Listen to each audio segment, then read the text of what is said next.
గురుగారు, శుద్ధి ప్రక్రియలో పుణ్యాహవచనం అంటే ఏమిటి? ఎలా ఆచరించాలి? శుద్ధి పలు విధాలు.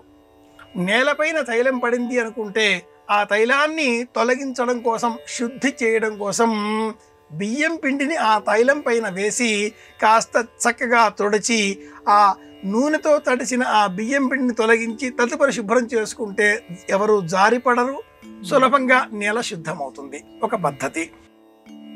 నీరు కాకుండా, నేలపైన తైలం కాకుండా ఇతరములు ఏవైనా పడినప్పుడు, వస్తువులు, గాజు వక్కలు పడినప్పుడు వాటిని శుద్ధం చేయడానికి గోమయంతో అలకాలి.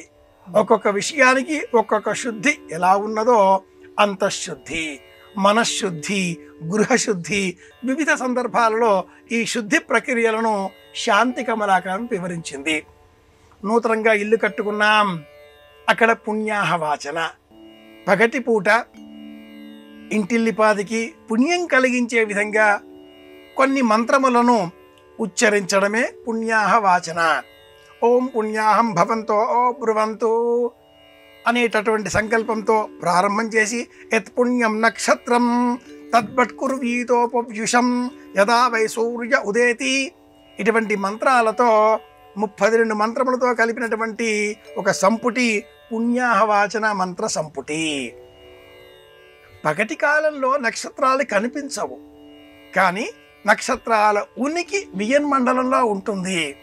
సూర్యకాంతి కారణంగా నక్షత్రాల కాంతి మనకు కనిపించనప్పటికీ ఆ ప్రభావం మన మీద ఉంటుంది కనుక ఆ ప్రభావం మనకు పుణ్యబలం పెంపొందింపజేసే నిమిత్తమై పుణ్య అహవాచన అనే పేరిట ఈ మంత్రములను ఉచ్చరించి అనంతరం నీటితో ఈ మంత్రములను స్పృశిస్తూ అభిమంత్రించి ఆ నీటిని ఇంటింటి ప్రతి చోట కూడా విరజిమ్మాలి, వెదజల్లాలి. మామిడాకులతో, తమలపాకులతో ఇలా ఆ కలశంలో ఉండేటటువంటి నీటిని ఇల్లి నలుదిక్కులా కూడా ఇలా విరజిమ్మడం పుణ్యాహవాచన సంప్రదాయంగా మనం గమనిస్తూ ఉంటాం. బ్రహ్మ, వాస్తు అనేటటువంటి 2 రూపాలలో 3 కలశములను ఏర్పాటు చేసుకుని ఈ వరుణ, బ్రహ్మ, వాస్తు అనే కలశములలో నీటిని పూజించి ఆ నీటితో ఇంటిని పరిశుద్ధం చేస్తారు, పునీతం చేస్తారు. 3 కలశములలో బ్రహ్మ, వరుణ, వాస్తు కలశములలో నీటిని ఉంచి అభిమంత్రించి ఆ నీటిని ఇంటి నలుదిక్కులా విరజిమ్మడమే పుణ్యాహవాచన ఆచరణలో మనం గమనించే అంశం. ఆది దైవికంగా ఆ చెప్పే మంత్రాలలో ఈ శక్తి అంతా కూడా ఉంటుంది. ఇది విషయం.